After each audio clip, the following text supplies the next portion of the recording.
절대 저녁에 물을 참지 마세요. 참을수록 밤에 더 자주 깨어납니다. 서울대학교 병원 수면의학센터가 10년간 3만 명을 추적한 결과입니다. 한국인 10명 중 7명이 이 사실을 모르고 밤마다 고통받고 있습니다. 여러분, 혹시 밤마다 3번, 4번씩 화장실에 가느라 깨어나시나요? 심장검사도 정상, 방광검사도 정상, 신장도 정상인데 왜 잠을 푹 못 주무시는 걸까요? 오늘 그 진짜 이유를 밝혀드리겠습니다. 저는 가정의학과 전문의 김사연입니다. 20년간 수면장애와 야간 빈뇨 환자를 치료해왔습니다. 오늘 제가 알려드릴 내용은 지금까지 그 어디에서도 제대로 설명해주지 않았던 것입니다. 많은 분들이 밤에 물을 마시면 화장실 가니까 안 마신다고 생각하십니다. 하지만 이것이 바로 함정입니다.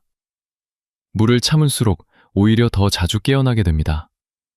왜 그런지, 그리고 어떻게 해결하는지 오늘 낱낱이 알려드리겠습니다. 오늘 영상에서는 크게 8가지를 말씀드리겠습니다. 첫째, 왜 검사가 정상인데도 밤에 자주 깨는지, 그 숨겨진 원인. 둘째, 왜 물을 참으면 오히려 역효과가 나는지.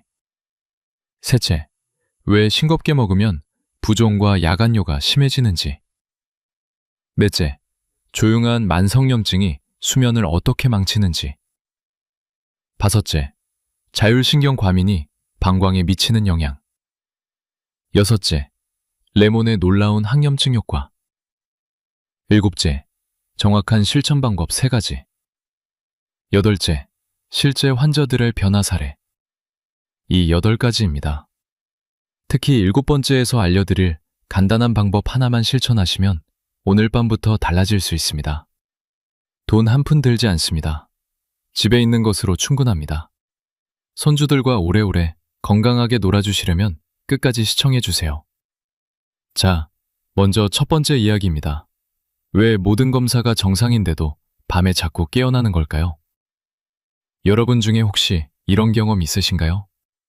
잠들기 전에 화장실을 다녀왔는데 한두 시간 만에 또 마려워서 깼다. 막상 가보면 소변량은 얼마 안 되는데도 깨어났다. 낮에는 2-3시간 회의해도 괜찮은데 밤에는 왜 이러는지 모르겠다. 이런 경험이요. 많은 분들이 병원에 가십니다. 심장내과, 비뇨기과, 심장내과 이곳저곳 다니시면서 검사를 받으십니다. 그런데 결과는 대부분 정상입니다. 의사들은 말합니다. 검사상 이상 없습니다. 나이가 드시면 다 그렇습니다. 그렇게 말씀하시고 끝납니다. 하지만 여러분은 여전히 밤마다 고통받고 계시죠? 대한비뇨의학회 발표에 따르면 야간 빈뇨 환자의 10명 중 6명은 방광이나 전립선에 아무 문제가 없습니다. 10명 중 6명입니다. 절반이 넘습니다. 그렇다면 대체 무엇이 문제일까요? 답은 바로 몸속 수분과 소금의 불균형입니다. 그리고 그로 인해 과민해진 신경입니다. 미세혈관의 조용한 염증도 원인입니다. 이것들이 진짜 범인입니다. 일반적인 검사에서는 이런 것들이 잘 드러나지 않습니다. 신장기능 검사는 정상이고 방광 초음파도 깨끗합니다. 하지만 그 아래에서 문제가 조용히 진행되고 있는 겁니다. 우리 몸을 집안의 수도관 시스템이라고 생각해 보세요. 수도관에 물이 충분히 흐르면 녹이 슬지 않습니다. 그런데 물이 부족하면 어떻게 될까요? 수도관이 막히기 시작합니다. 녹이 슬고 물때가 끼죠. 우리 혈관도 마찬가지입니다. 물이 부족해지면 혈액이 끈적끈적해집니다. 끈적해진 혈액은 작은 혈관, 특히 모세혈관을 잘 통과하지 못합니다. 그러면 방광 주변의 신경에 산소와 영양분이 제대로 전달되지 않습니다. 신경이 영양분을 못 받으면 어떻게 될까요? 바로 과민해집니다. 마치 고장난 화재 경보기처럼 아주 작은 자극에도 비상신호를 보내게 됩니다. 방광에 소변이 조금만 차도 뇌에 일어나라는 신호를 보내는 것입니다. 그래서 여러분은 소변이 별로 없는데도 자꾸 깨어나게 됩니다. 이것이 바로 야간 빈뇨의 숨겨진 메커니즘입니다. 실제 환자 사례를 말씀드리겠습니다. 50대 남성 정세호 님이 계셨습니다. 매일 밤 최소 3번은 깨어나셨습니다. 아침마다 머리가 천근만근 무겁고 온종일 피곤하다고 호소하셨죠. 영세호님은 병원을 여러 군데 다니셨습니다. 신장내과에서 검사 받으셨습니다. 정상이었습니다. 비뇨기과에서 방광과 전립선 검사를 받으셨습니다. 역시 정상이었습니다. 심장내과에서도 검사 받으셨습니다. 심장도 건강했습니다. 의사들은 이상 없다고 했습니다. 하지만 정세훈님은 매일 밤 고통받고 계셨습니다. 아들, 딸에게 짐이 될까봐 말도 못하고 혼자 끙끙 앓으셨습니다. 제가 자세히 생활 습관을 여쭤보았습니다. 그랬더니 놀라운 사실이 드러났습니다. 정세훈님은 밤에 화장실 갈까봐 저녁에는 물을 거의 안 드셨습니다. 목이 말라도 꾹 참았습니다. 또한 혈압 걱정에 저녁 식사는 거의 간을 안 했습니다. 완전히 싱겁게 드셨습니다.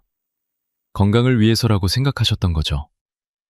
아내분도 남편의 건강을 위해 소금을 최대한 줄였다고 하셨습니다. 하지만 바로 이 두 가지 습관이 밤잠을 망치고 있었습니다. 물을 참으니 혈액이 농축되었습니다. 소금을 줄이니 수분이 혈관 안에 못 머물고 밖으로 새어나갔습니다. 결국 신경은 과민해지고 밤새 화장실을 들락거리게 된 겁니다. 지금까지 왜 검사가 정상인데도 밤에 자주 깨맨지 그 진짜 원인을 알아보았습니다. 정리하면요, 방광 문제가 아니라 수분과 소금의 불균형, 그리고 과민해진 신경이 문제였습니다. 그렇다면 왜 물을 참으면 역효과가 나는 걸까요? 두 번째 이야기로 넘어가겠습니다. 물을 참으면 왜 오히려 더 자주 깨는지 자세히 설명드리겠습니다. 저녁에 물을 안 마시면 소변도 안 나온다. 이렇게 생각하시는 분들이 정말 많습니다. 논리적으로는 맞는 것 같죠? 들어가는 게 적으니 나오는 것도 적을 거라고요. 하지만 우리 몸은 그렇게 단순한 물통이 아닙니다. 아주 정교한 조절 시스템입니다. 질병관리청 발표에 따르면 저녁에 물을 제한한 그룹이 오히려 야간 배뇨 횟수가 1.3배 더 많았습니다. 물을 안 마셨는데 더 자주 화장실에 갔다는 겁니다. 믿기 어려우시죠? 왜 이런 역설적인 일이 벌어질까요? 우리 몸에는 아주 정교한 체액 조절 시스템이 있습니다. 이 시스템은 혈액의 농도를 항상 일정하게 유지하려고 합니다. 생존을 위해서입니다. 물을 적게 마시면 혈액이 농축됩니다. 끈적끈적해지는 거죠. 마치 꿀처럼요. 우리 몸은 이것을 매우 위험한 상황으로 인식합니다. 왜냐하면 끈적한 혈액은 심장, 뇌, 심장에 부담을 주기 때문입니다. 그래서 몸은 응급조치를 취합니다. 혈액을 희석시키기 위해 오히려 소변을 더 만들어냅니다. 몸속 수분을 배출해서라도 혈액 농도를 낮추려는 겁니다. 이것이 바로 생존 메커니즘입니다. 비유를 들어드리겠습니다. 진한 설탕물을 생각해 보세요. 설탕물이 너무 진하면 흐르지 않습니다. 걸쭉해서 막힙니다. 우리 몸은 이걸 막기 위해 물을 더 내보내서라도 농도를 맞추려고 합니다. 결과적으로 물을 참으면 참을수록 소변은 더 자주 마려워집니다. 특히 밤에 누우면 이 현상이 더 심해집니다. 왜냐하면 누우면 신장으로 가는 혈류량이 늘어나기 때문입니다. 여러분, 혹시 저녁에 목이 마른데도 참고 주무신 적 있으신가요? 아니면 식사 후 물을 일부러 안 드신 적 있으신가요? 자기 전에 물은 절대 안 된다고 생각하고 계신가요? 만약 그렇게 하고 계시다면 오늘부터 바꾸셔야 합니다. 물을 참는 것이 해결책이 아닙니다. 오히려 문제를 악화시키고 있는 겁니다. 최10대 여성 김미정님의 사례를 말씀드리겠습니다. 김미정님은 밤에 4번씩 깨셨습니다. 자신의 신장이 망가지고 있다고 확신하셨습니다. 주변에 말하기도 부끄러우셨다고 합니다.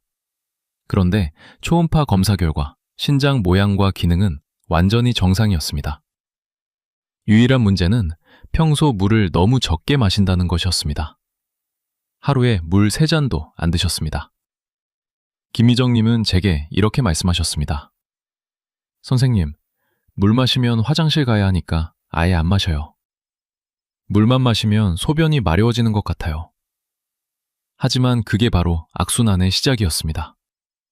물을 안 마시니까 혈액이 농축되고 몸이 응급 반응을 일으켜 오히려 더 자주 화장실에 가게 된 겁니다. 제가 김미정님께 하루 섭취량을 조금씩 늘리라고 조언했습니다. 처음에는 반신반의하셨습니다. 정말요? 더 마시라고요?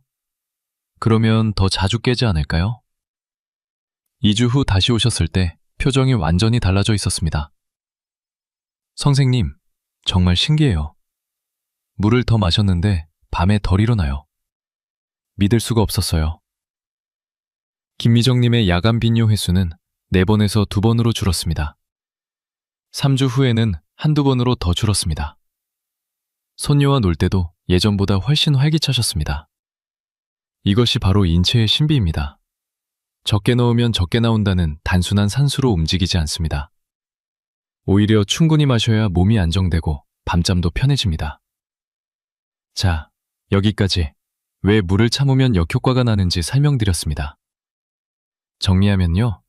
물이 부족하면 혈액이 농축되고 몸이 이를 희석시키려고 오히려 소변을 더 만들어 밤에 더 자주 깹니다. 그런데 물만 마시면 될까요? 아닙니다. 여기에 또 하나의 중요한 비밀이 있습니다. 바로 소금입니다. 세 번째 이야기로 넘어가겠습니다. 많은 분들이 건강을 위해 싱겁게 드십니다. 고혈압 예방에 소금이 나쁘다고 들으셨죠? TV에서도 그렇게 말합니다. 물론 과도한 소금 섭취는 좋지 않습니다. 하지만 너무 적게 먹으면 또 다른 심각한 문제가 생깁니다. 대한고혈압학회의 연구에 따르면 하루 소금 섭취량이 3g 이하인 분들은 오히려 심혈관 질환 위험이 1.7배 높았습니다. 소금을 너무 적게 먹어도 문제라는 겁니다. 놀라지 않으신가요? 왜 그럴까요? 소금, 정확히 말하면 나트륨은 우리 몸에서 아주 중요한 역할을 합니다. 혈관 안에 수분을 잡아두는 역할입니다. 집안의 정수기를 생각해 보세요. 정수기 안에 물이 머물러 있어야 필요할 때 쓸 수 있죠. 정수기 탱크가 새면 물이 다 빠져나갑니다.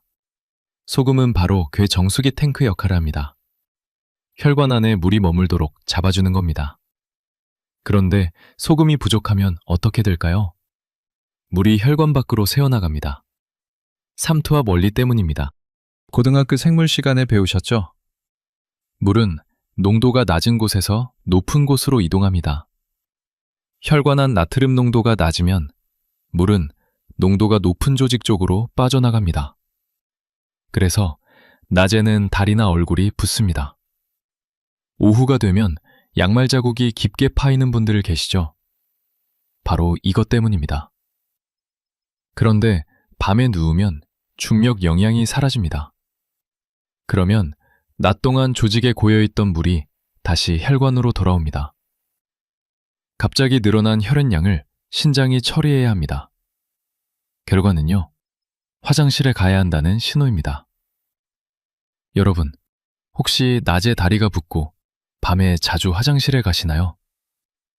아침에는 괜찮은데 오후가 되면 발이 부어서 신발이 꽉 끼시나요? 이 두 가지가 같이 나타나면 소금 불균형의 가능성이 매우 높습니다. 싱겁게 드시는 습관이 오히려 문제를 일으키고 있을 수 있습니다. 60대 남성 장호영님의 사례입니다. 장호영님은 매일 새벽 2시에서 3시 사이에 정확히 깨어나셨습니다. 마치 알람이 맞춰진 것처럼요. 365일 하루도 빠짐없이 그 시간에 깨셨습니다.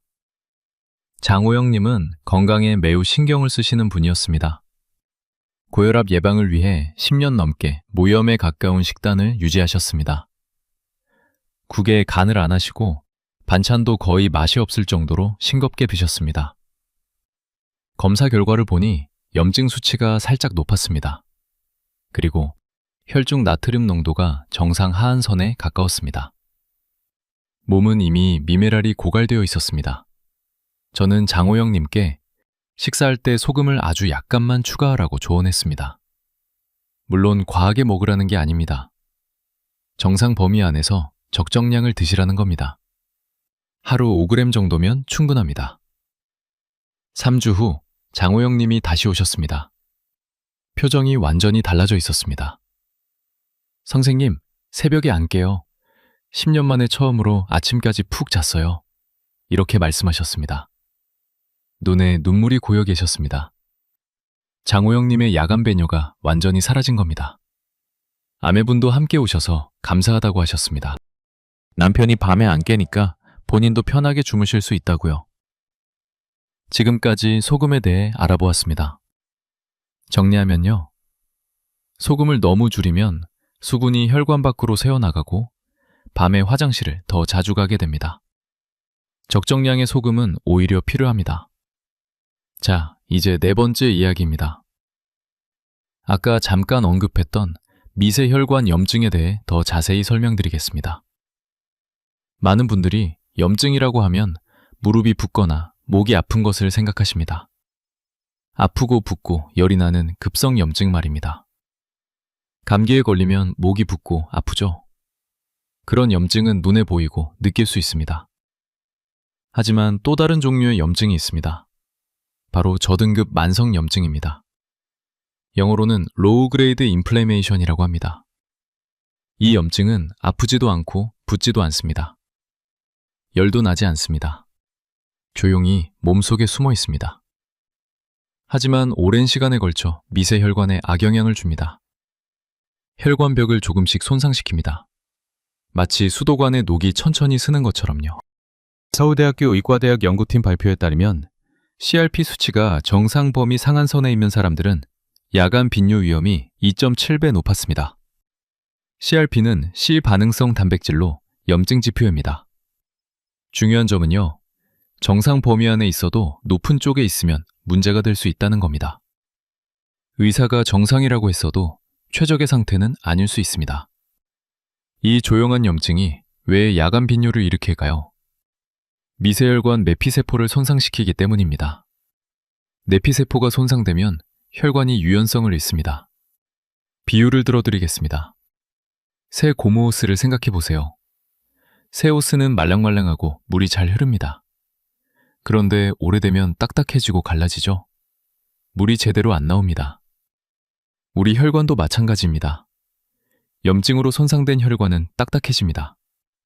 방광 주변 신경에 산소와 영양분이 제대로 전달되지 않습니다. 그러면 신경이 과민해집니다. 조금만 자극해도 뇌에 신호를 보냅니다. 일어나라, 화장실 가야 한다고요. 여러분, 혹시 평소에 쉽게 피로하시거나 손발이 차신가요? 아니면 작은 상처가 예전보다 잘 안 낫는다고 느끼신 적 있으신가요? 아침에 일어나면 몸이 뻣뻣하신가요? 이런 증상이 있다면 몸속에 조용한 염증이 있을 수 있습니다. 그리고 이것이 밤잠을 방해하고 있을 가능성이 높습니다. 50대 여성 윤지연님의 사례입니다. 윤지연님은 항상 피곤하셨습니다. 아침에 일어나도 개운하지 않았습니다. 밤에 3번씩 깨셨고 다시 잠들기도 힘들었습니다. 윤지연님은 직장 생활을 하시면서 만성 스트레스를 받고 계셨습니다. 식사도 불규칙하셨고 운동도 못 하셨습니다. 밤에 잠을 못 자니 낮에는 더 피곤하고 악순환이 반복되었습니다. 검사 결과 CRP 수치가 정상 상한선에 가까웠습니다. 의학적으로 치료가 필요한 수준은 아니었지만 최적의 건강 상태도 아니었습니다. 저는 윤지연님께 항염증 효과가 있는 음식을 권했습니다. 레몬, 생강, 녹색잎 채소 같은 것들이요. 그리고 오늘 알려드릴 따뜻한 소금물에 레몬을 넣어 마시라고 했습니다. 4주 후 윤지연님이 다시 오셨습니다. 선생님, 아침에 일어나면 머리가 막아요. 예전에는 일어나기 싫었는데 이제는 그래도 괜찮아요. 밤에 한 번만 깨거나 아예 안 깨는 날도 있어요. 염증 수치도 낮아져 있었습니다. 정상 범위 중간 정도로 내려왔습니다. 지금까지 미세혈관 염증에 대해 알아보았습니다. 정리하면요, 조용한 만성 염증이 미세혈관을 손상시키고 신경을 과민하게 만들어 밤에 자주 깨게 합니다. 5번째 이야기로 넘어가겠습니다. 자율신경계에 대해 설명드리겠습니다. 자율신경이라는 말 들어보셨죠? 우리가 의식하지 않아도 저절로 작동하는 신경입니다. 심장이 뛰고 숨을 쉬고 음식을 소화하는 것, 체온을 조절하고 땀을 흘리는 것 모두 자율신경이 담당합니다. 자율신경은 크게 2가지로 나뉩니다. 교감신경과 부교감신경입니다. 교감신경은 긴장과 활동을 담당합니다. 위험 상황에서 심장을 빨리 뛰게 하고 근육에 힘을 줍니다. 싸우거나 도망칠 준비를 시키는 거죠. 부교감신경은 이완과 휴식을 담당합니다. 소화를 시키고 몸을 회복시킵니다. 잠을 잘 수 있게 해주는 것도 부교감신경입니다. 방광도 자율신경의 지배를 받습니다. 정상적인 상태에서는 방광에 소변이 어느 정도 차야 신호가 갑니다. 보통 300에서 400ml 정도요. 그래야 밤새 편히 잘 수 있습니다. 그런데 자율신경이 과민해지면 어떻게 될까요? 교감신경이 항진되면 몸이 항상 긴장 상태입니다. 방광의 소변이 100ml 차도 바로 신호를 보냅니다. 마치 고장난 화재 경보기가 연기도 없는데 울리는 것과 같습니다. 대한신경과학회 연구에 따르면 자율신경 불균형이 있는 사람은 야간 빈뇨 위험이 2.8배 높았습니다. 자율신경 건강이 수면에 직접 영향을 준다는 뜻입니다. 무엇이 자율신경을 과민하게 만들까요? 여러 가지가 있습니다. 첫째, 만성 스트레스입니다. 스트레스를 받으면 교감신경이 항진됩니다. 이것이 오래 지속되면 자율신경 균형이 깨집니다. 둘째, 수면 부족입니다. 잠을 못 자면 몸이 회복할 시간이 없습니다. 자율신경도 지칩니다. 셋째, 수분 불균형입니다. 아까 설명드렸듯이 물이 부족하면 혈액이 농축되고 몸이 스트레스 반응을 일으킵니다. 자율신경이 흔들립니다. 넷째, 미네랄 부족입니다. 소금, 즉 나트륨이 부족하면 자율신경 전달이 원활하지 않습니다. 칼륨, 마그네슘도 마찬가지입니다. 여러분, 혹시 잠자리에 누우면 이유 없이 심장이 두근거리시거나 손발이 차가워지신 적 있으신가요? 아니면 사소한 소리에도 깜짝 놀라서 잠이 깨신 적 있으신가요? 잠들기 전에 머릿속이 복잡해서 잠이 안 오시나요? 이런 증상이 있다면 자율신경이 과민해져 있을 가능성이 높습니다. 그리고 이것이 야간 빈뇨의 원인일 수 있습니다. 60대 남성 박정수님의 사례입니다. 박정수님은 잠자리에 누우면 이유 없이 불안하셨습니다. 심장이 빨리 뛰고 잠이 잘 안 오셨습니다. 겨우 잠들어도 2~3시간마다 깨어나셨습니다. 깨면 다시 잠들기도 힘들었습니다. 박정수님은 젊었을 때부터 일을 많이 하셨습니다. 은퇴 후에도 쉬지 못하고 이것저것 신경 쓰셨습니다. 평생 가족을 위해 열심히 사셨던 겁니다. 검사 결과 심장에는 아무 문제가 없었습니다. 하지만 자율신경 검사를 해보니 교감신경이 항진되어 있었습니다. 쉽게 말해 몸이 항상 긴장 상태라는 뜻입니다. 휴식 모드로 잘 전환이 안 되는 거죠. 저는 박정수님께 잠들기 전 이완 루틴을 권했습니다. 그리고 따뜻한 소금물을 천천히 마시라고 했습니다. 따뜻한 물이 부교감 신경을 활성화시켜 긴장을 풀어주기 때문입니다. 지난 3주 후 박정수님이 다시 오셨습니다. 표정이 한결 편안해 보이셨습니다. 선생님, 잠자리에 누우면 예전처럼 두근거리지 않아요. 밤에도 한 번만 깨거나 아예 안 깨요. 오래간만에 꿈도 꿨어요. 박정수님 아내분도 함께 오셨습니다. 남편이 편하게 주무시니까 본인도 덩달아 잘 주무신다고 하셨습니다. 지금까지 자율신경에 대해 알아보았습니다. 정리하면요. 자율신경이 과민해지면 방광이 작은 자극에도 반응해서 밤에 자주 깨게 됩니다. 따뜻한 물이 부교감 신경을 활성화시켜 자율신경을 안정시키는 데 도움이 됩니다. 자, 이제 6번째 이야기입니다. 레몬의 놀라운 효과에 대해 알려드리겠습니다. 아까 저는 따뜻한 소금물에 레몬을 넣으라고 했습니다. 왜 레몬일까요? 단지 맛을 위해서일까요? 아닙니다. 레몬에는 아주 중요한 의학적 역할이 있습니다. 레몬에는 비타민C가 풍부합니다. 레몬 하나에 약 30mg의 비타민C가 들어있습니다. 비타민C는 강력한 항산화 물질입니다. 혈관 내피세포를 보호하고 염증을 줄여줍니다. 또한 레몬에는 구연산이 들어있습니다. 구연산은 시트르산이라고도 합니다. 구연산은 미세혈관의 염증 반응을 완화하는 데 도움을 줍니다. 아까 말씀드린 조용한 만성염증을 줄여주는 거죠. 하버드대학교 영양학과 연구에 따르면 레몬 섭취가 많은 그룹은 혈관 염증 지표가 23% 낮았습니다. 레몬이 혈관 건강에 실제로 도움이 된다는 뜻입니다. 레몬에는 또 칼륨이 풍부합니다. 레몬 하나에 약 80mg의 칼륨이 들어있습니다.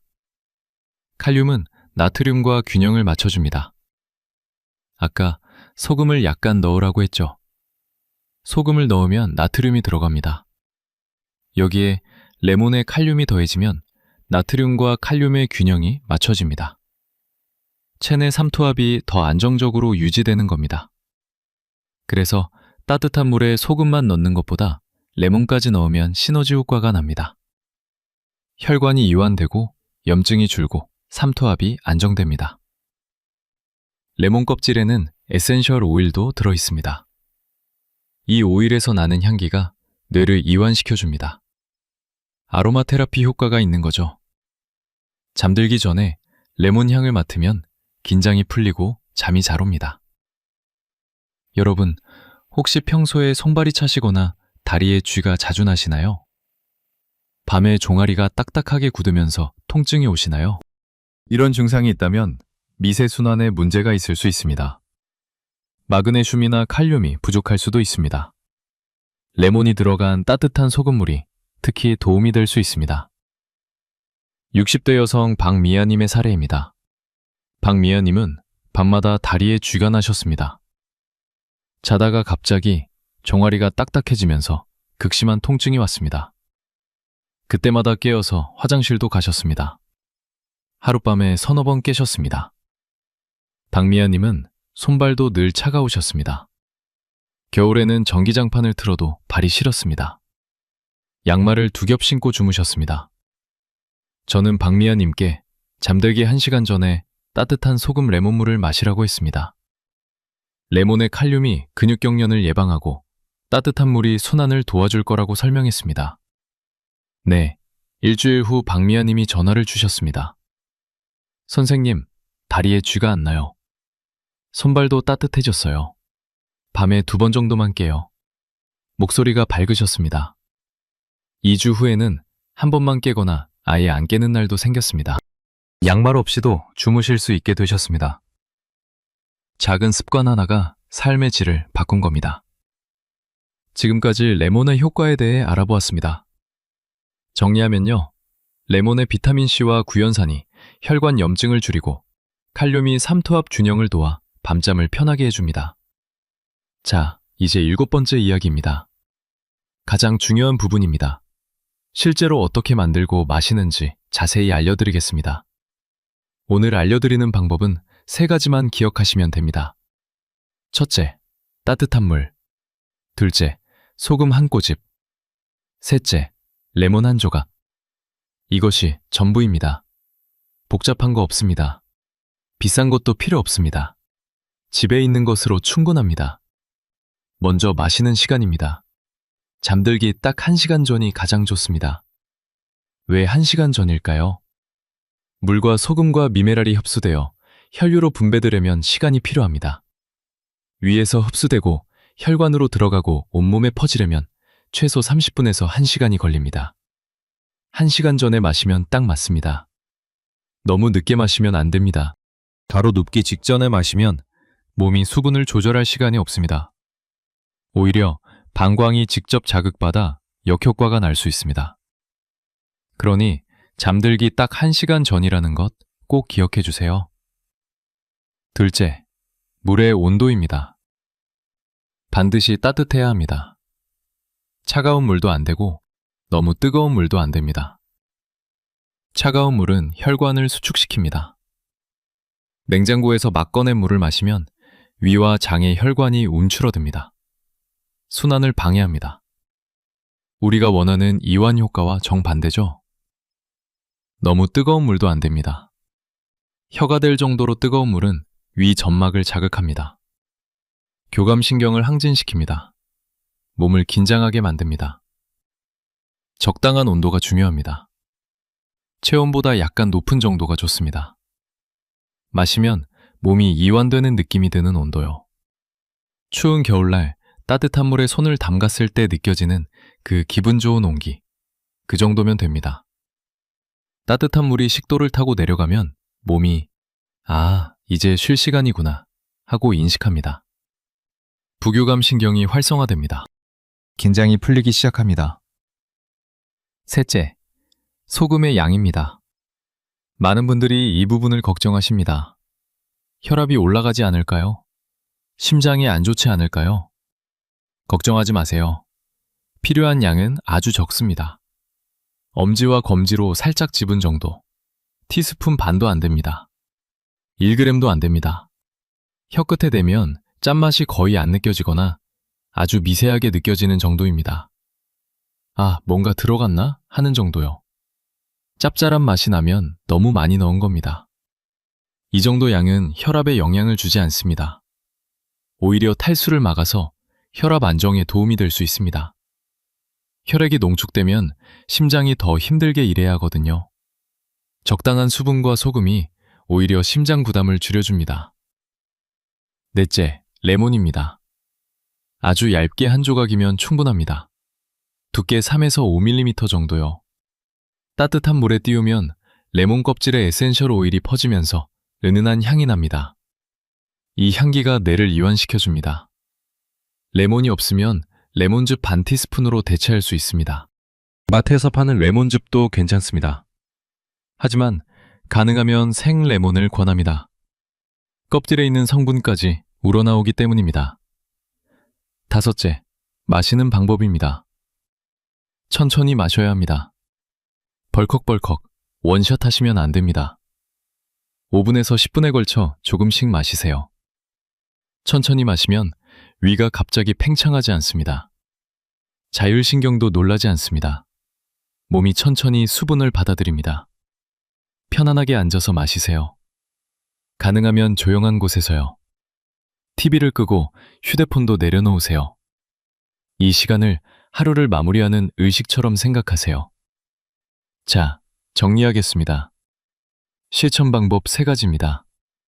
첫째, 잠들기 1시간 전에 마신다. 둘째, 따뜻한 물 1컵에 소금 1꼬집을 넣는다.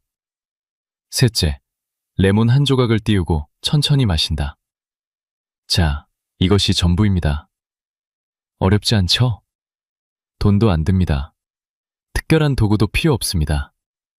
오늘 저녁부터 바로 시작할 수 있습니다. 손주들과 오래오래 건강하게 지내시려면 오늘부터 실천해보세요. 자식분들께 짐되지 않고 당당하게 건강한 노년을 보내시려면 이 작은 습관부터 시작하세요. 지금까지 실천 방법을 알아보았습니다. 정리하면요. 잠들기 1시간 전 따뜻한 물 1컵에 소금 1꼬집, 레몬 1조각, 이 3가지만 기억하시면 됩니다.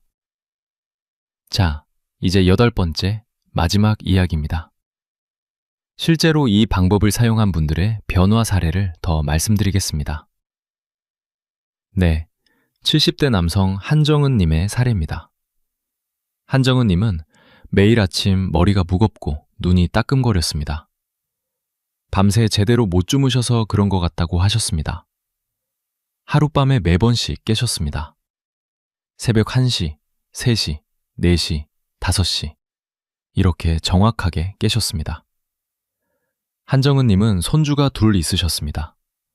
손주들과 놀아주고 싶은데 피곤해서 벤치에만 앉아 계셨습니다. 손주들이 할아버지 왜 안 놀아줘? 하면 마음이 아프셨다고 합니다.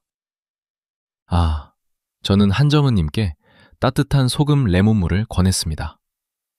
한정은님은 처음에 반신반의하셨습니다. 물을 마시면 더 자주 깨지 않을까요? 이렇게 물으셨습니다.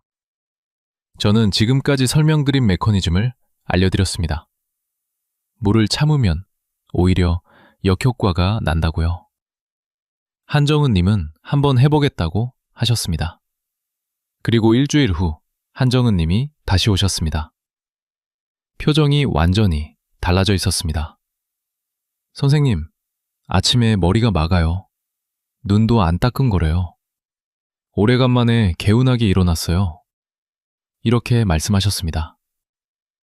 첫 주에는 야간 빈뇨 횟수가 4번에서 3번으로 줄었습니다. 그것만으로도 한정은님은 감격하셨습니다. 2주차에는 2번으로 줄었습니다. 새벽에 1번, 아침에 1번. 그 정도면 충분히 견딜만 하다고 하셨습니다. 3주차에는 한두 번으로 줄었고 어떤 날은 1번도 안 깨고 아침까지 푹 주무셨습니다. 한정은님은 10년 만에 처음이라고 하셨습니다. 한정은님은 이렇게 말씀하셨습니다. 오래간만에 손주랑 공원에서 뛰어놀았어요. 예전에는 피곤해서 벤치에만 앉아 있었는데 이제는 같이 놀 수 있어요. 손주가 할아버지, 오늘 왜 이렇게 힘이 좋아요? 하더라고요. 한정은님, 아내분도 함께 오셨습니다. 남편이 밤에 안 깨니까 본인도 편하게 주무실 수 있다고 하셨습니다. 밤에 남편이 일어날 때마다 덩달아 깨셨거든요.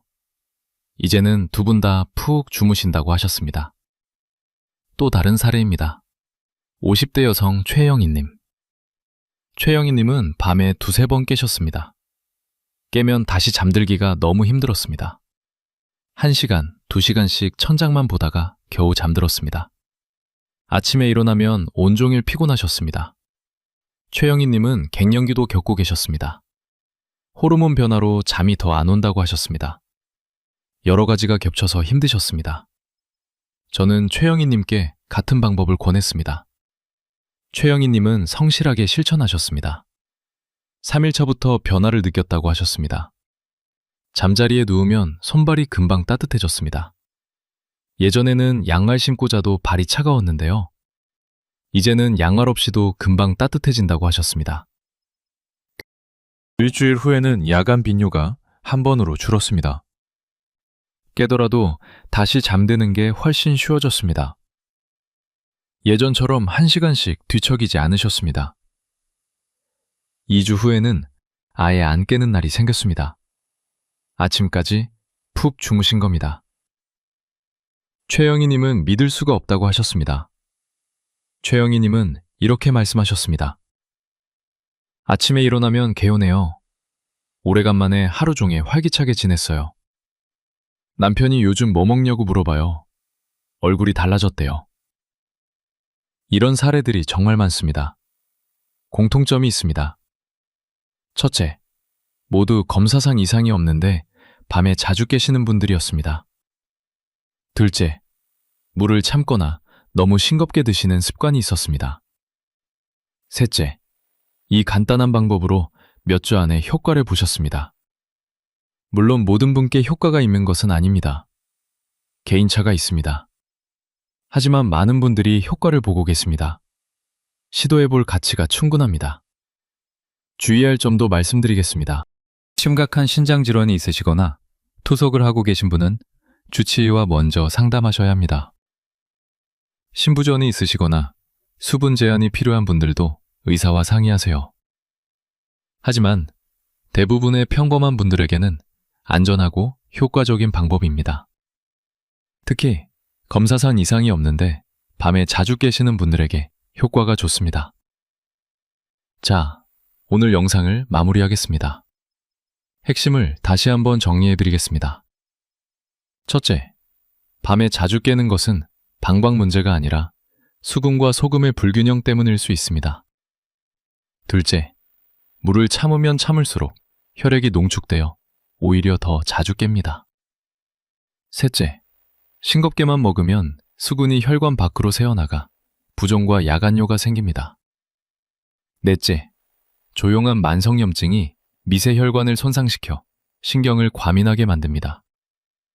다섯째, 자율신경이 과민해지면 작은 자극에도 깨어나게 됩니다. 여섯째, 레몬은 항염증 효과가 있고 칼륨이 삼투압 균형을 도와줍니다. 일곱째, 잠들기 1시간 전 따뜻한 물 1컵에 소금 1꼬집, 레몬 1조각. 이 3가지만 기억하세요. 여덟째, 많은 분들이 몇 주 안에 효과를 보셨습니다. 이 방법은 돈이 들지 않습니다. 집에 있는 것으로 충분합니다. 오늘 저녁부터 바로 시작할 수 있습니다. 밤에 푹 주무시고 아침에 개운하게 일어나셔서 손주들과 오래오래 건강하게 지내시길 바랍니다. 자식분들께 짐되지 않고 당당하게 건강한 모습으로 함께 하시길 바랍니다.